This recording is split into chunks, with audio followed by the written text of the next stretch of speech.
You're about to burst into tears and you don't want to do that.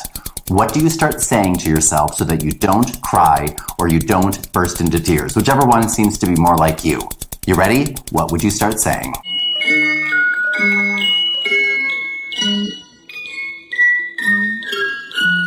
If you started saying to yourself something such as, I'm not going to cry, I'm not going to cry, I'm not going to cry, or I'm not going to get angry, I'm not going to get angry. You wouldn't like me when I'm angry. You're in the majority. However, chances are you probably would have burst into tears or exploded right in front of everybody, because those are some of the worst things you could possibly say. And you know this if you've tried saying them in the past. So today I'd like to go over coping statements, what they are, how they work, and how to use them.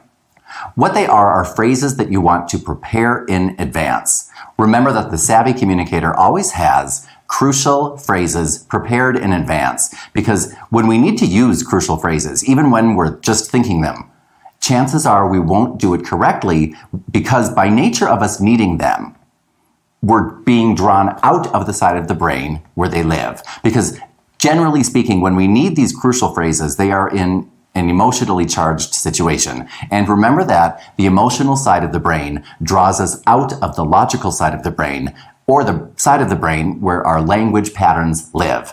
If you thought that you might be getting too angry to communicate effectively, or if you're getting too upset, you might burst into tears. Based on what we now know, what might you say to yourself?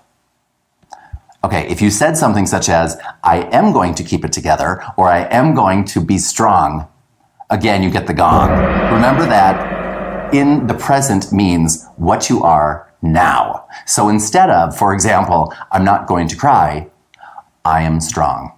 Instead of I'm not going to let him get to me, I'm not going to get angry, I am cool, calm, and collected. A simple template that you can use to properly phrase your coping statements so you can practice them and then have them at the ready when you need them is, I am blank. I am cool, calm, and collected. I am strong. And remember that, again, seems pretty simple. It is not at all simple when you need to do it. Just like, in the military, they have you take apart your gun and put it back together 1,000,000 times.